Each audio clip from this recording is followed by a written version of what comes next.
యదా యదా హి ధర్మస్య గ్లానిర్భవతి భారత అభ్యుత్థానమధర్మస్య తదాత్మానం సృజామ్యహం పరిత్రాణాయ సాధూనాం వినాశాయ చ దుష్కృతాం ధర్మ సంస్థాపనార్థాయ సంభవామి యుగే యుగే.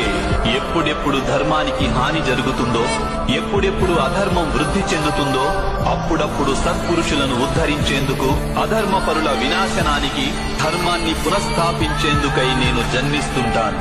నేనే నాశనం లేని పరమాత్మను, నేనే మత్స్యావతారాన్ని, నేనే వామనావతారాన్ని, నేనే పరశురాముణ్ణి, నేనే రామావతారాన్ని కూడా.